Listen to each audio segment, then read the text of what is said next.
नमस्कार। आज हम आगे बढ़ेंगे।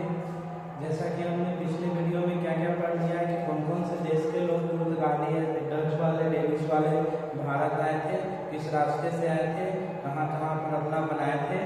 और आज हम उसी को क्रमवार से सभी का डिटेल से पढ़ेंगे। जैसे पुर्तगाली जो है, पुर्तगाली कब आए, क्या क्या किए भारत में, उनके बारे में विशेष तरीके से पढ़ेंगे।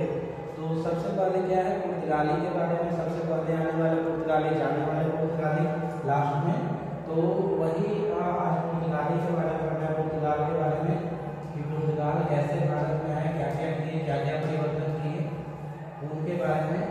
तो जैसा कि हम सभी क्या जानते हैं, तो हम सभी इस बात को जानते हैं कि सबसे पहले आने वाले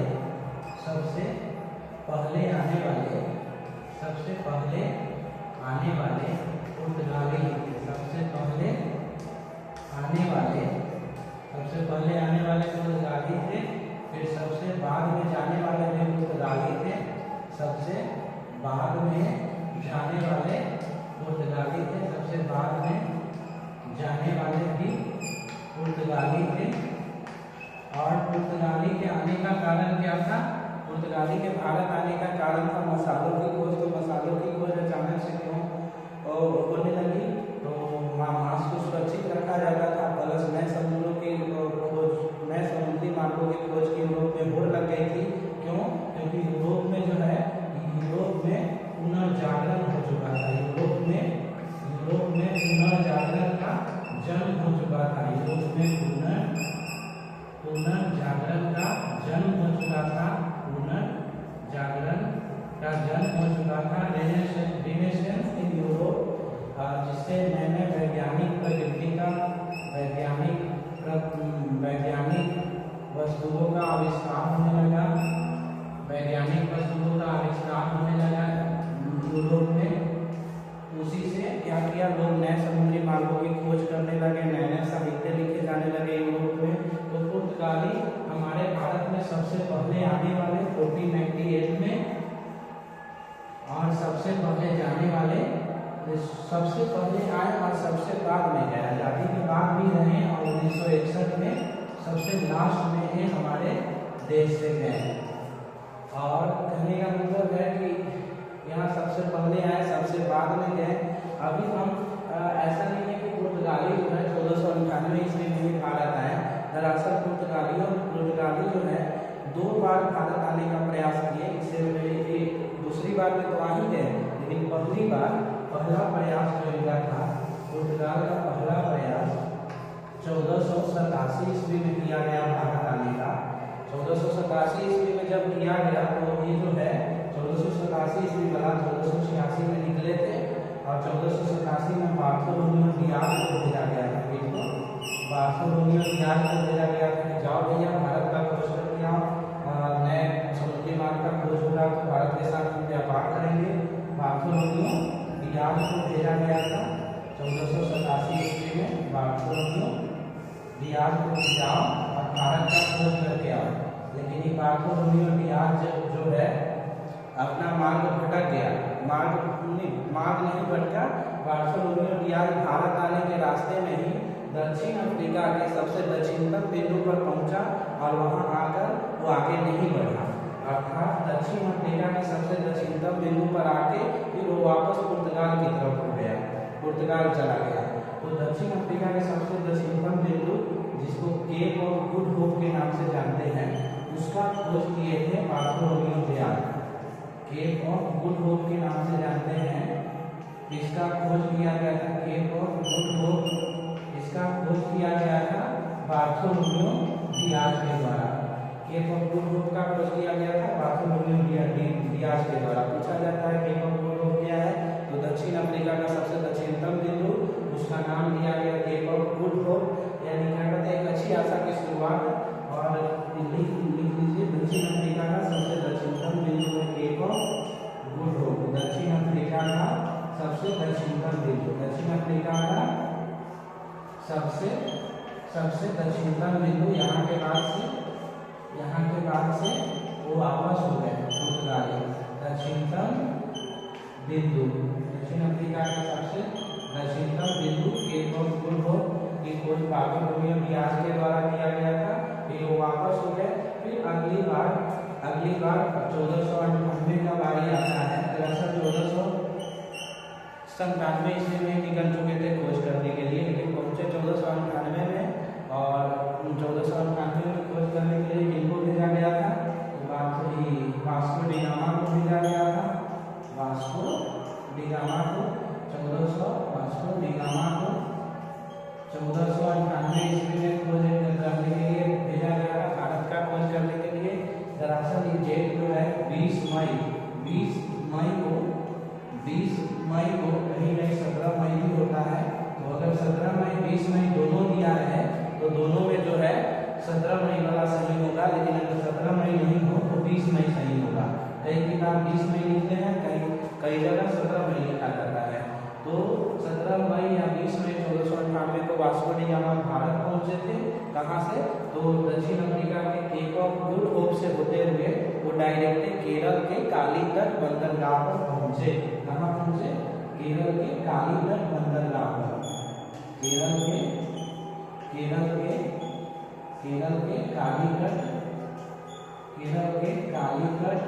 कालीकट बंदरगाह पर कौन पहुंचे?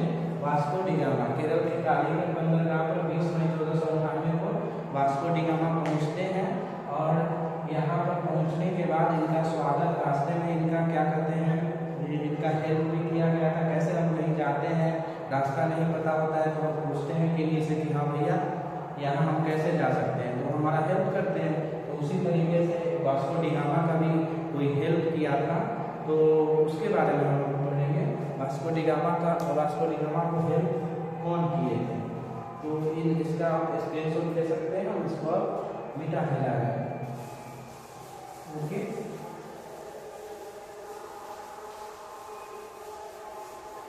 तो हम अभी क्या करते हैं, हम अभी जो पढ़ने वाले हैं वास्को डी गामा को भारत पहुंचने में वास्को डी गामा जब 20 मई 1498 ईस्वी में 20 मई 1498 ईस्वी में भारत पहुंचे। तो भारत पहुंचने में इनको जो हेल्प किया था एक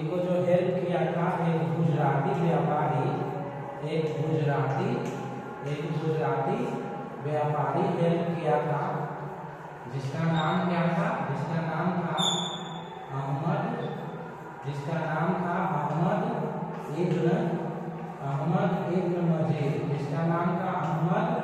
इब्न मजीद, जिसको लोग अब्दुल मजीद के नाम से भी जानते हैं। किस नाम से? तो अब्दुल मजीद के नाम से भी सभी को जानते हैं। तो अब्दुल मजीद ने इनका मदद किया था। अहमद इब्न मजीद को यहाँ तक पहुँचाने में मदद किए थे।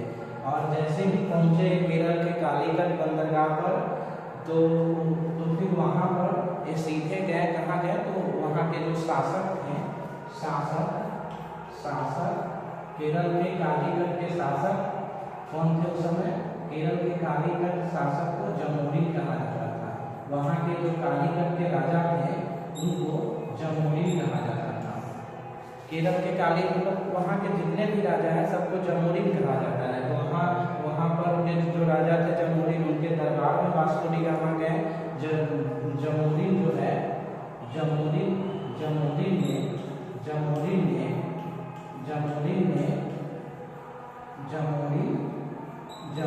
ने इनका स्वागत धूमधाम से किया। जमोरिन ने वास्को डी गामा का स्वागत धूमधाम से अपने दरबार में किया।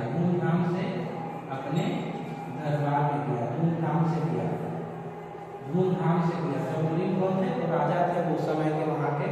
और धूमधाम से किया तो इनके दरबार में जो जमोरिन के दरबार में जो अरब लोग थे, यानी अरब व्यापारी जो लोग थे, अरब व्यापारी नाराज हो गए। अरब व्यापारी विरोध किए कि जमोरिन का मतलब महाराज, इसका मतलब हम सुन चुके हैं कि यूरोपीय जो लोग होते हैं बहुत खराब होते हैं, बहुत खराब काम करते हैं, मतलब आएंगे तो दिक्कत पहुंचाएंगे हम लोगों को। लेकिन जामोरिन किसी का नहीं सुना, वो बोला कि भैया हम स्वयं से स्वागत करेंगे, ये कितना अच्छा आदमी है वास्को डी गामा। तो एकदम धूमधाम से वास्को डी गामा का स्वागत किया गया। तो इनका विरोध कौन किया था? तो अरब व्यापारियों ने। अरब व्यापारियों ने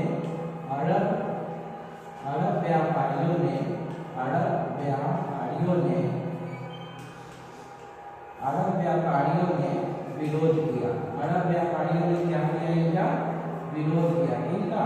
तो वास्को डी गामा का अरब व्यापारियों ने विरोध किया कि नहीं, यूरोपीय खराब लोग होते हैं, आप मतलब क्या से क्या कर देंगे आपको नहीं पता चलेगा। लेकिन जामोरिन ने एक नहीं सुना उनका, क्या कहते हैं, अरब व्यापारियों का। अरब व्यापारी क्यों नाराज हो गए? क्योंकि पहले जो है केरल से मसाला जो है अरब व्यापारी ही पहुंचाते थे यूरोप तक, लेकिन अब जब यूरोप वाला खुद भारत पहुंच चुका है तो अब अरब व्यापारी का क्या महत्व रह गया? और खुद मसाला को ले जाएंगे यूरोप तक।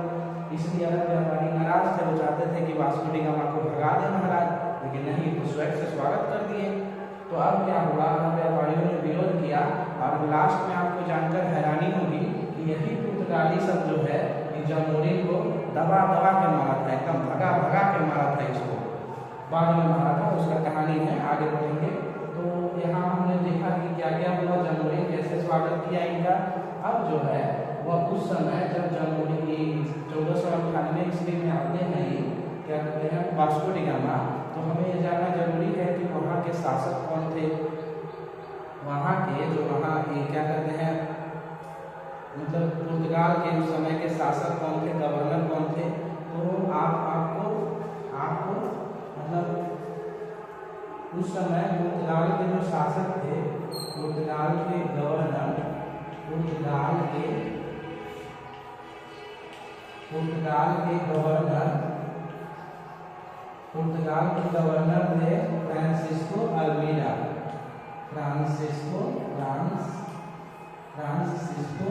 Francisco de Almeida,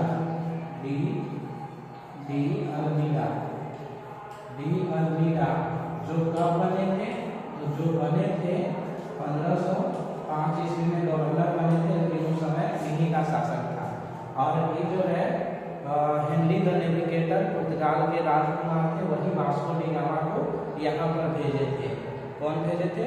Henry the navigator, यानी मैनुअल प्रथम के जो बेटे हैं, पुर्तगाल के राजा थे उस समय मैनुअल प्रथम। पुर्तगाल के राजा कौन थे? मैनुअल प्रथम, उन्हीं के बेटे थे डॉन हेनरी, जिनको द नेविगेटर के नाम से भी जाना जाता है, उसको भी जानेंगे हम यहाँ पर। उस समय फ्रांसिस्को डी अल्मीडा और गवर्नर थे वहाँ के, 1505 में जो बने थे। और क्या कहते हैं, यहाँ पर आगे उस समय भारत में किनका शासन था? तो उस समय भारत में किनका शासन था? तो भारत में उस समय मुख्य दिल्ली सल्तनत था, विजयनगर साम्राज्य का शासन चलता था, गुजरात का शासन चलता था। तो हमें जानना होगा कि भारत में दिल्ली सल्तनत में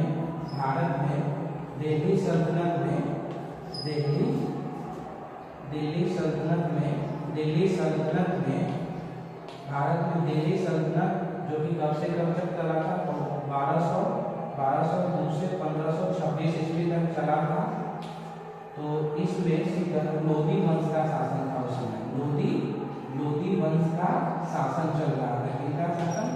लोधी वंश का शासन चल रहा था, जो कि 1451 से 1526 ईस्वी तक चला था। और राजा कौन थे दिल्ली सल्तनत के उस समय? तो सिकंदर लोधी। राजा कौन थे? सिकंदर लोधी। राजा उस समय के सिकंदर लोधी थे। और फिर दिल्ली सल्तनत के बाद एक विजयनगर साम्राज्य भी था, जो कि क्या कहते हैं, उनका भी बहुत बड़ा अस्तित्व था। विजयनगर वही जो क्या कहते हैं, तेनालीरामन के किससे पढ़ते हैं, विजयनगर साम्राज्य के थे। विजयनगर साम्राज्य में उस समय सालू वंश का शासन था। किनका शासन था?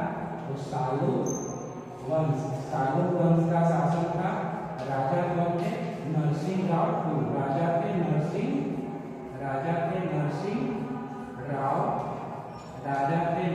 राव टू। और फिर तीन को प्रमुख था उस समय, दिल्ली सल्तनत, विजयनगर साम्राज्य और एक था गुजरात। गुजरात के राजा थे, गुजरात के उस समय जो शासक थे वो थे महमूद बेगरा। महमूद बेगरा। ये बेचारा इतना जहरीला था, कहते हैं कि अगर मच्छर भी इसके शरीर पर बैठ जाता था तो वो भी मर जाता था। इतना खतरनाक है, इतना जहरीला आदमी था ये। तो आगे हम जानते हैं महमूद बेगरा का किस्सा हम जान लिए। अब हम कुछ यहाँ पर जानेंगे कि वास्को डी गामा भारत कितनी बार आए, कब आए, कहाँ वो केंद्र बनाए, वो जानेंगे। तो आप इसका स्क्रीनशॉट ले सकते हैं, हम मिटा देंगे इसको अभी। ओके, चलिए।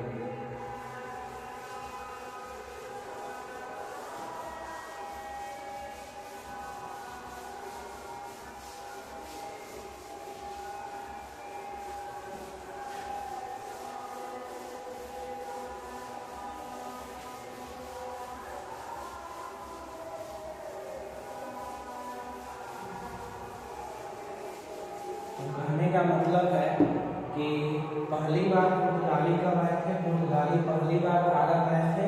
वास्को डी गामा जो है, Vasco D gamma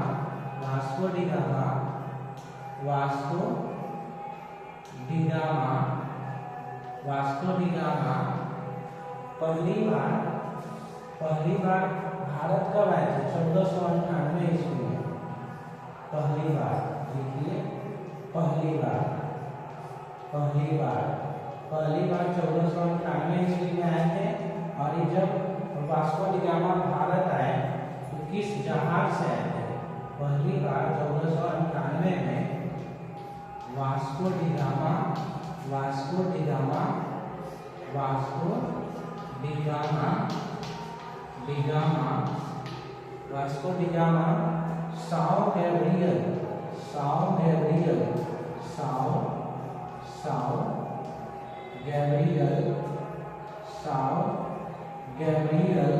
Sao Gabriel क्या है? इनके जहाज का नाम है, जिस जहाज से वो आए थे, गैब्रियल। जहाज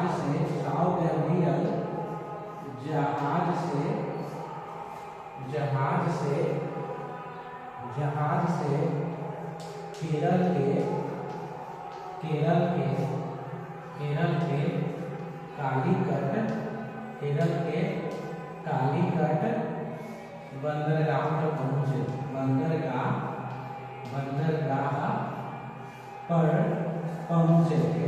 कालीकट बंदरगाह पर पहुंचे। केरल के कालीकट बंदरगाह पर पहुंचे। कब? 1498 ईस्वी में। फिर 1499 ईस्वी में जब गए तो काली मिर्च लेके गए अपने साथ। क्या लेके गए? काली मिर्च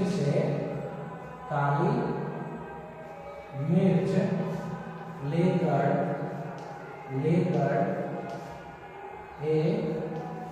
यूरोप गए। कहाँ गए? यूरोप यानी पुर्तगाल में यूरोप गए, जिससे यानी काली मिर्च से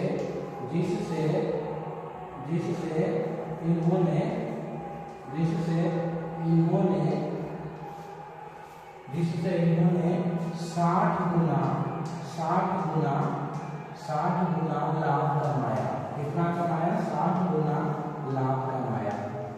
60 गुना लाभ कमाया, यानी ये जो काली मिर्च अपने साथ लेके गए, उस काली मिर्च से 60 गुना लाभ कमाया। यानी 60 रुपए का सामान वहां जाके यूरोप में जाके 600 में बेचे, 600 का सामान 6000 में बेचे। तो सोचिए कितना मुनाफा है। अब जब इतना मुनाफा है किसी चीज में, तो आदमी क्यों नहीं चाहेगा कि हम और जाएं और भरपूर मात्रा में लाएं और यहाँ पर व्यापार करें, पैसा ही पैसा हो। तो शेर के मुंह में कुल लग चुका है, वो दोबारा भी आएंगे। तो पहली बार पढ़ लिए कि यहाँ 1498 ईस्वी में आए। दूसरी बार कब आया वास्को डी गामा? तो दूसरी बार जब आता है तो साथ में जो हम पढ़े हैं फ्रांसिस्को डी अल्मीडा, वो भी साथ में आता है। लेकिन उस समय फ्रांसिस्को डी अल्मीडा गवर्नर नहीं होता है, ऐसे ही आता है नॉर्मल पतला कारखाना खोलने। तो दूसरी बार कब आए? तो दूसरी बार 1502 ईस्वी में आए। कब आए? दूसरी बार 1502 ईस्वी में ईस्वी में भारत आए वही कालीकट बंदरगाह पर आए दूसरी बार भी। और 1503 में 1503 ईस्वी में केरल के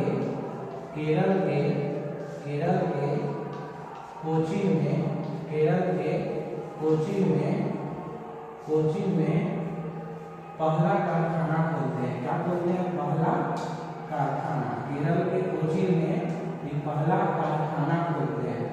कारखाना खोले केरल के कोचीन में 1503 ईस्वी में पहला कारखाना खोले।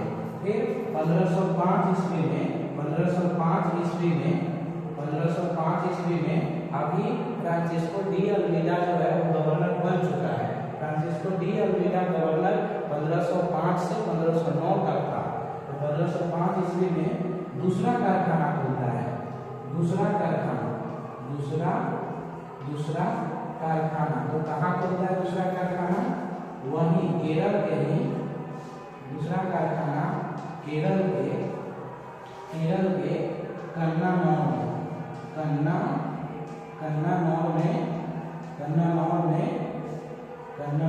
दूसरा कारखाना केरल के कन्नानौर में। कारखाना करने का मतलब है फैक्ट्री। एक तरीके से ये ऐसा फैक्ट्री नहीं था कि मसाला उगाता था, नहीं, ये ऐसा फैक्ट्री था, गोदाम था, एक तरीके से गोदाम को ही फैक्ट्री कहता था। यानी जगह जगह से मसाला ला के इस गोदाम में रख देता। जब एक बार बहुत हो जाता तो जाके यूरोप पहुंचा देता। तो पहला कारखाना तो 1503 ईस्वी में खुला, दूसरा कारखाना 1505 ईस्वी में। इस समय फ्रांसिस्को डी अल्मीडा गवर्नर बन चुका है। अभी जो कहानी है तीसरी बार जब आता है, तीसरी बार वास्को डी गामा कब आया? तीसरी बार वास्को डी गामा भारत कब आया? 1524 ईस्वी में। 1524 ईस्वी में तीसरी बार आया। और क्या कहते हैं, तीसरी बार 1524 ईस्वी में आया। और दिसंबर 24 दिसंबर 1524 में केरल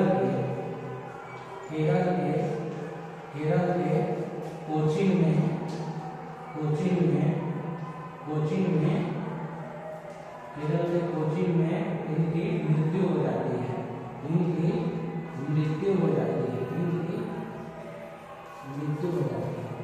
थैंक यू।